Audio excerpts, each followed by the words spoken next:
Property of determinant. इससे पहले हम 5 क्वेश्चंस कर चुके हैं। 6 क्वेश्चन से 14 क्वेश्चन तक जो है ये भी हमें डिटर्मिनेंट की प्रॉपर्टी से इनको सॉल्व करना है।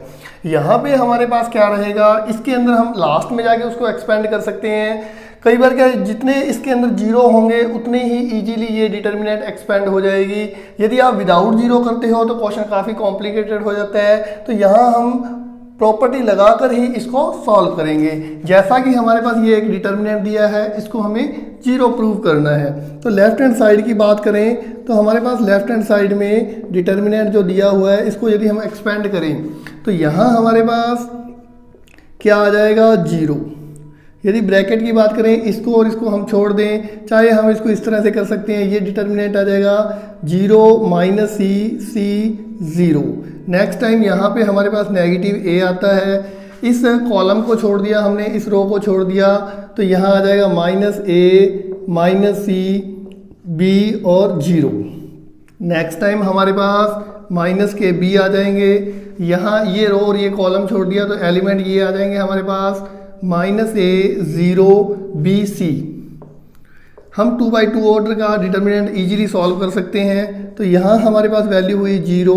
यदि हम इसको सॉल्व करते हैं, जीरो माइनस प्लस हो जाएगा सी स्क्वेयर, फिर यहाँ पे माइनस के ए, यहाँ हमारे पास जीरो प्लस बी सी क्योंकि नेगेटिव एक बीच में होता है, माइनस बी इंटू में माइनस के ए सी माइनस जीरो।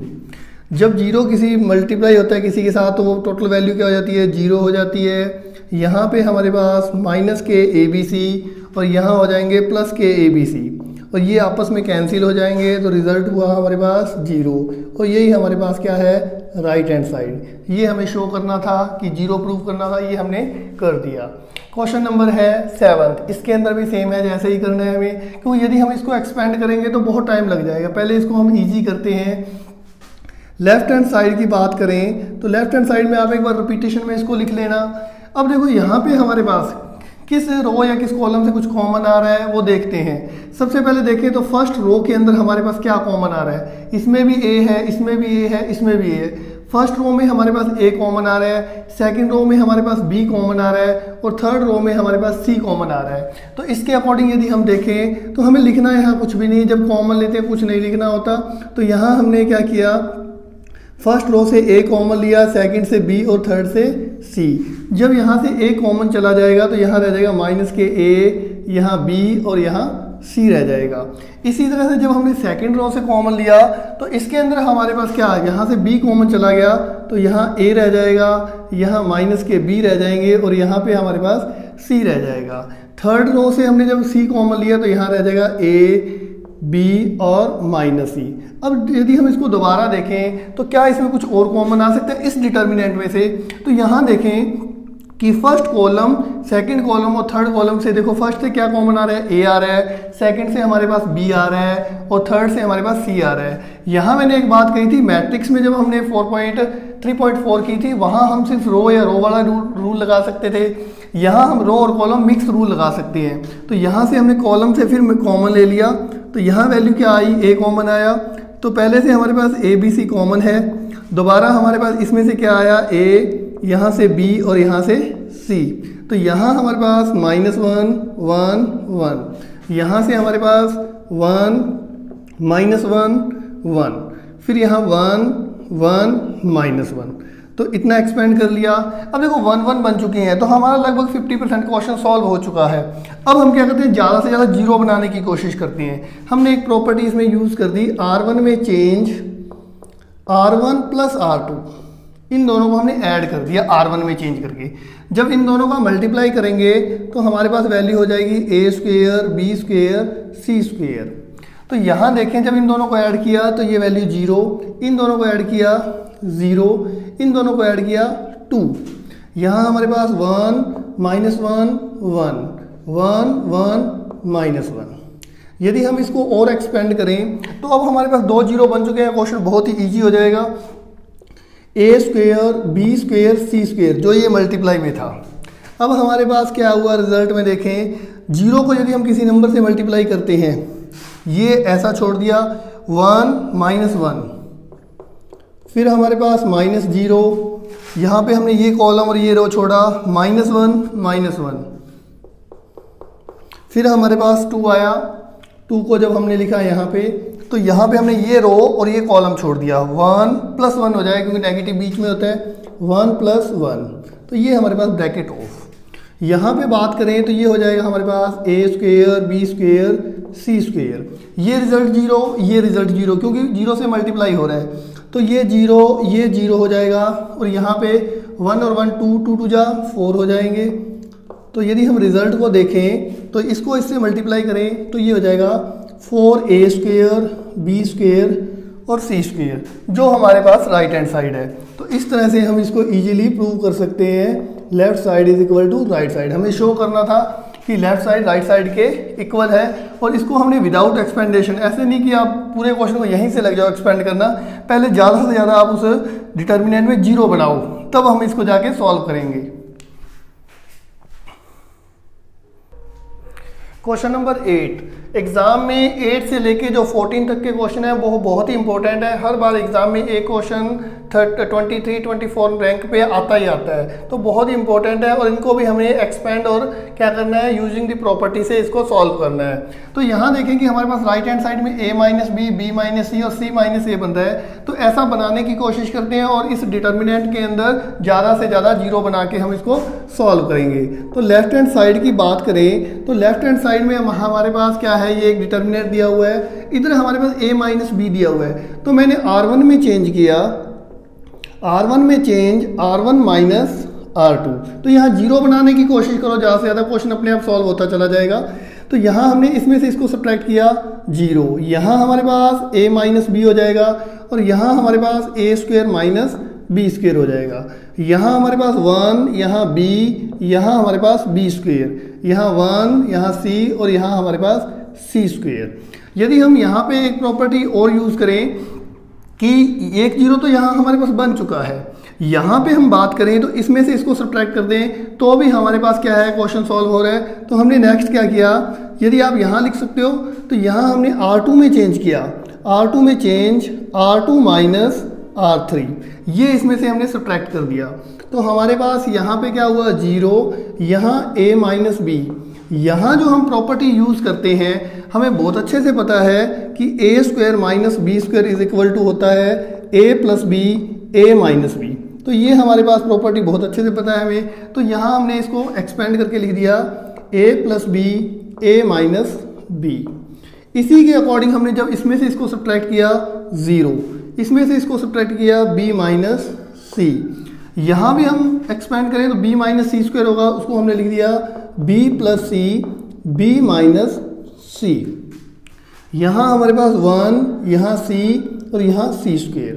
तो देखो हमारे पास हमें ऐसा बनाना है, तो इस रो में से कुछ कॉमन आ रहा है हमारे पास, इस रो में से देखो 0 में सब कुछ कॉमन चला जाता है। यहाँ a - b और यहाँ भी a - b कॉमन ले लें, सेकंड रो में हम b - c कॉमन ले लें, तो हमारे पास रिजल्ट क्या बना, a - b और हमने b - c सेकंड रो से जब कॉमन लिया तो हमारे पास वैल्यू हुई 0, यहाँ 1 और यहाँ हमारे पास हो जाएगा a + b। फिर यहाँ पे हमारे पास क्या आ जाएगा, 0, यहाँ 1 हो जाएगा और यहाँ आ जाएगा हमारे पास b + c।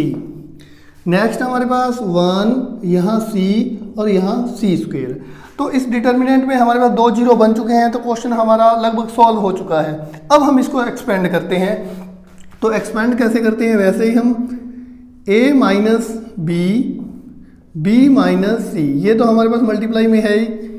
अब हम यहाँ करते हैं, देखो 0 को बाहर लिखते हैं, वैसे हमें कोई ज़रूरत नहीं है लिखने की, जब 0 है तो सब वैल्यू 0 ही आएगी। c² - c इंटू में b + c।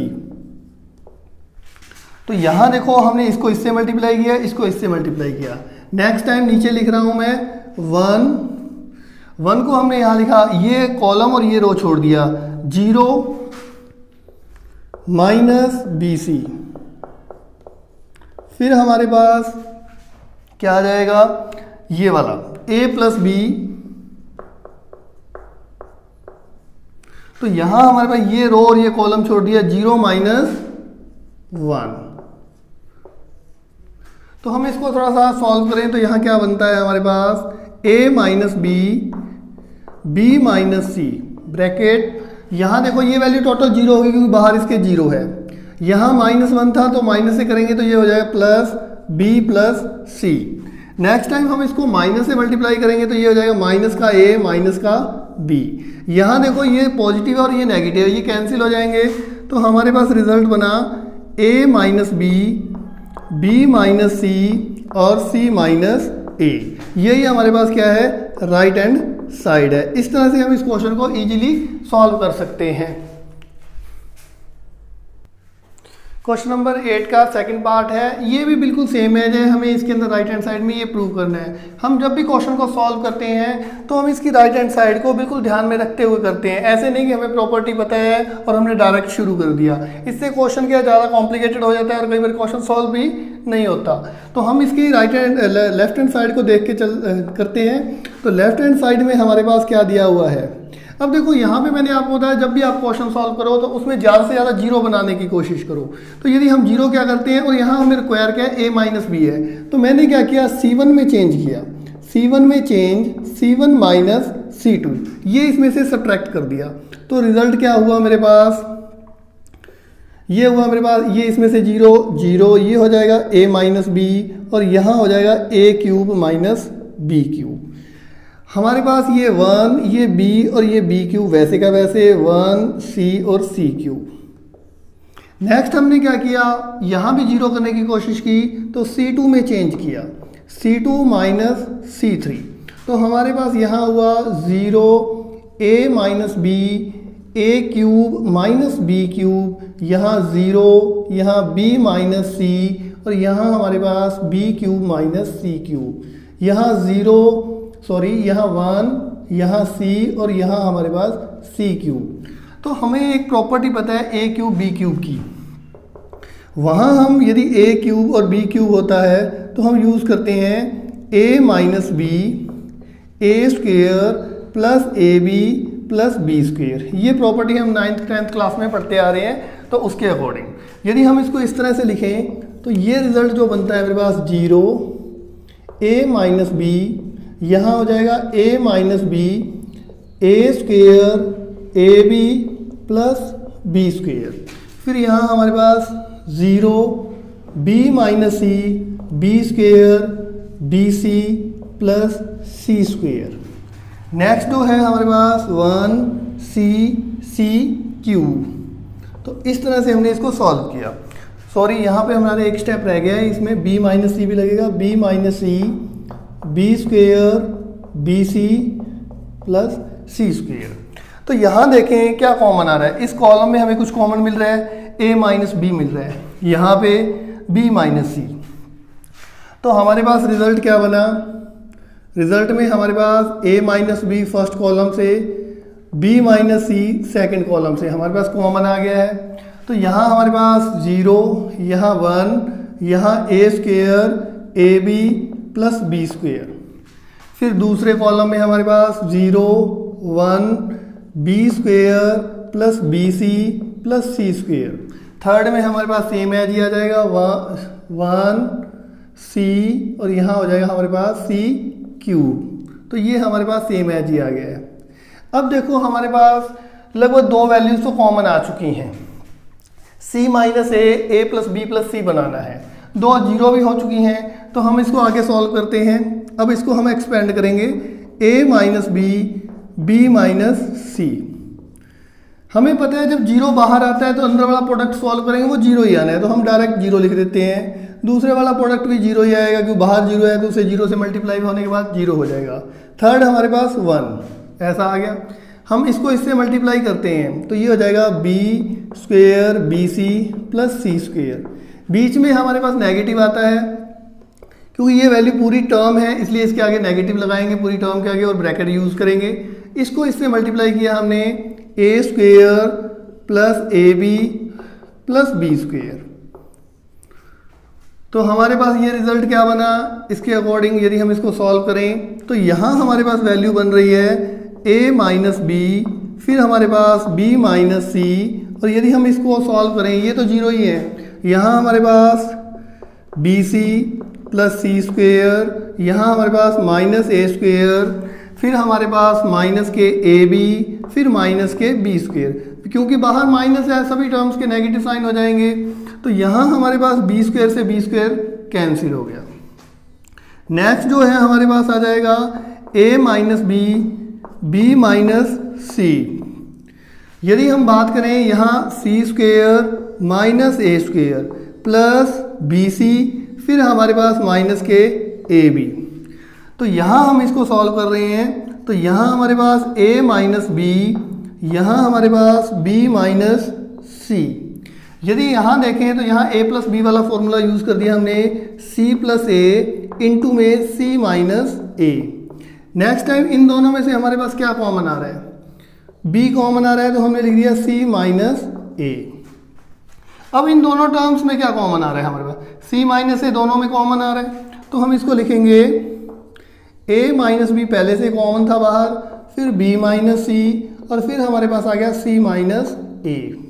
तो यहाँ हमारे पास रिमेनिंग क्या बचा, c प्लस ए, और जब ये कॉमन चला जाएगा तो यहाँ बच जाएगा हमारे पास b। तो इस तरह से हम इसको लिख सकते हैं, थोड़ा सूटेबल लिख देते हैं, a minus B, b minus C और c माइनस ए, और इनको हम सिक्वेंस में कर देते हैं a प्लस बी प्लस सी, और यही हमारे पास क्या है, राइट हैंड साइड है। बहुत ही इंपॉर्टेंट क्वेश्चन है, एग्जाम में कई बार आया वो है, नेक्स्ट भी आ सकता है।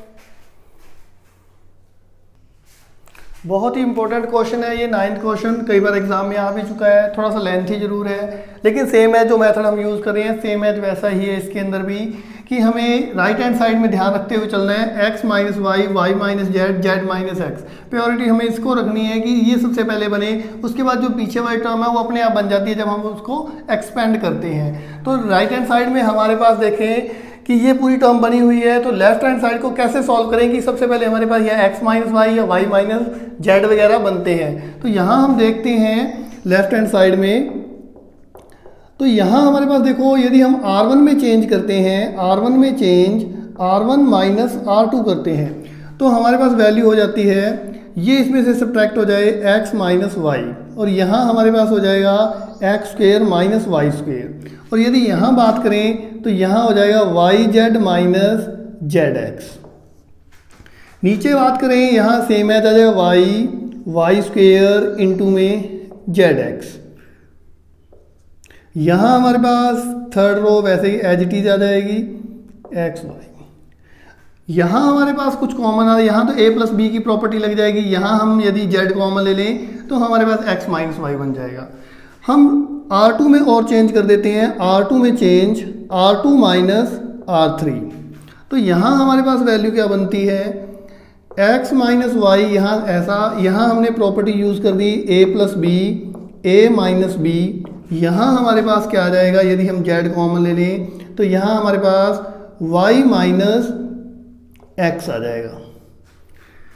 फिर हम यहाँ यूज़ करते हैं इसके अंदर, यहाँ पे यहाँ क्या आ जाएगा हमारे पास y माइनस जेड, यहाँ Y square minus Z square, और यहाँ हमारे पास आ जाएगा zed X minus X Y. Next यहाँ हमारे पास third row as it is आ जाएगी। अब देखो हमारे पास कुछ कॉमन लेने के लिए हम इसको सेपरेट करते हैं, जैसे यहाँ भी हमने फॉर्मूला खोला तो यहाँ भी हम फॉर्मूले को करते हैं। यहाँ हमारे पास x माइनस वाई बना हुआ है, यहाँ हमारे पास x plus Y, x minus Y. यहाँ हमारे पास देखो हमें x माइनस वाई चाहिए, तो हमने माइनस कॉमन ले लिया, तो ये हो जाएगा हमारे पास x माइनस वाई। यहाँ हमारे पास y माइनस जेड है, यहाँ हमारे पास y plus Z, y minus zed. यहाँ बात करें तो यहाँ हमारे पास x कॉमन आ रहा है, लेकिन हमें y माइनस जेड बनाना है, तो हमने माइनस एक्स कॉमन ले लिया, तो यहाँ हो जाएगा y माइनस जेड।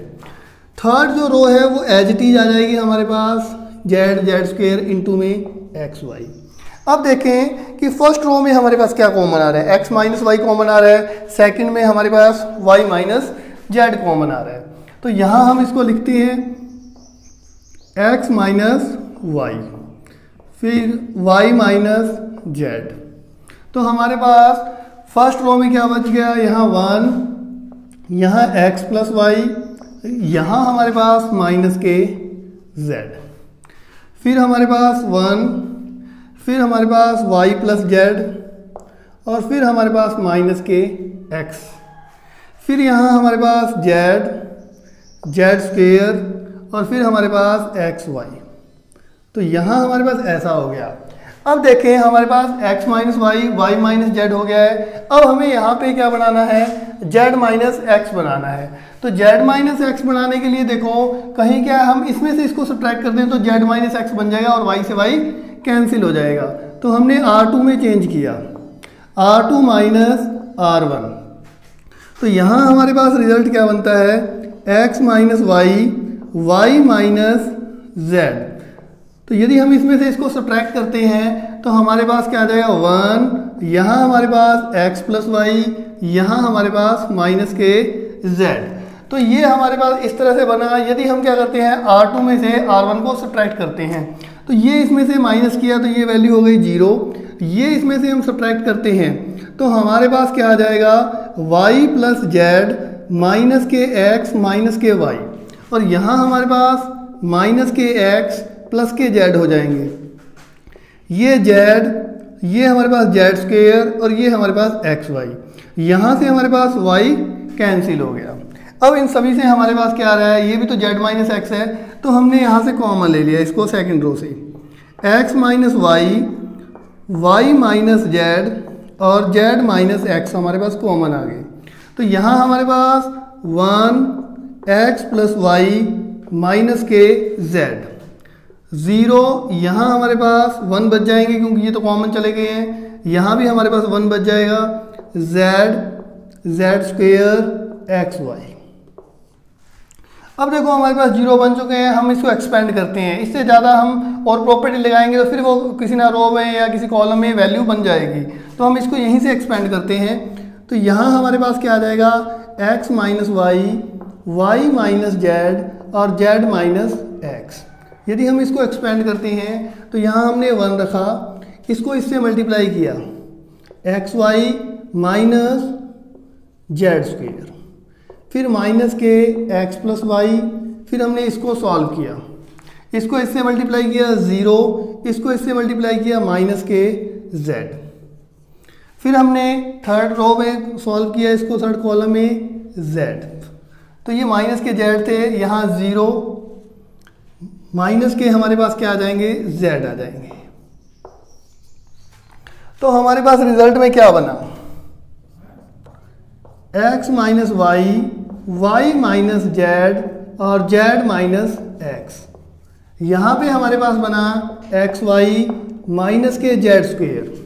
यदि इसको इससे मल्टीप्लाई करते हैं तो हमारे पास बनता है X Z plus Y Z, और इसको इससे मल्टीप्लाई करते हैं तो बनता है जेड स्क्वेयर।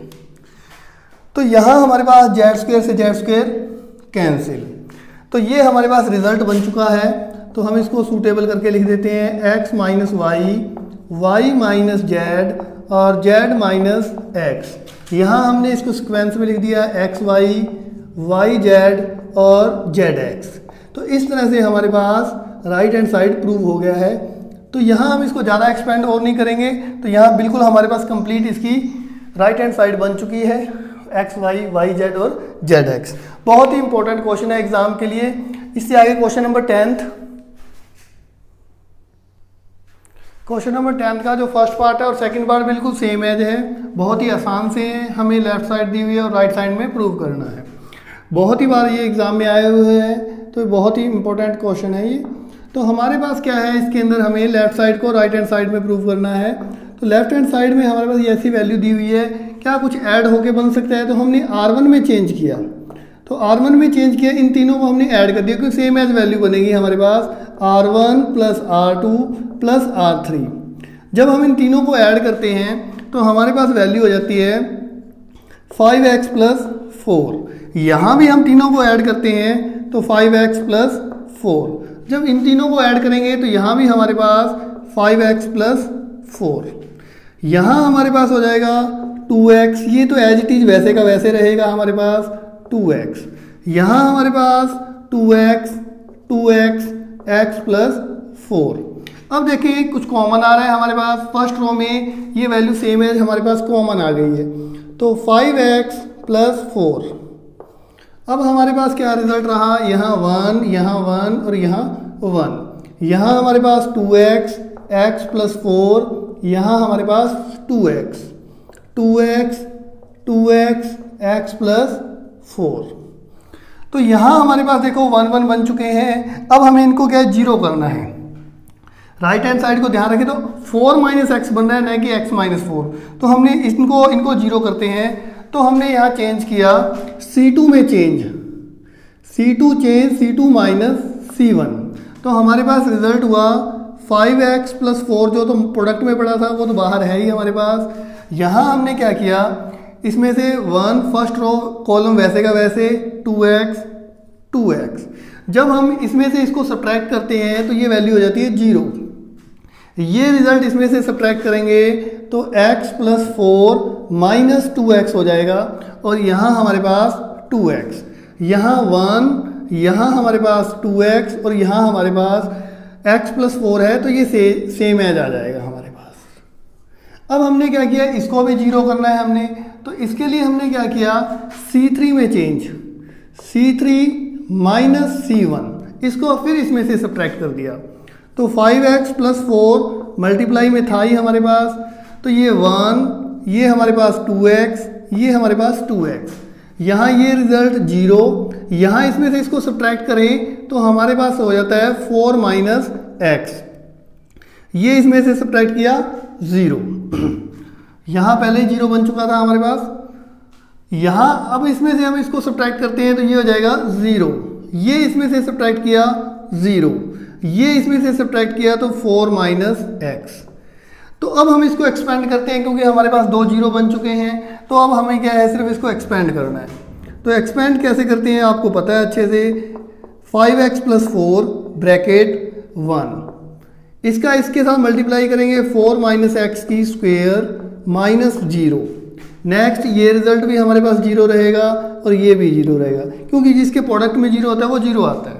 तो हमारे पास सॉल्व करें तो यहाँ आ गया 5x + 4 इंटू में 4 - x की स्क्वायर, और यही हमारे पास क्या है, राइट हैंड साइड है।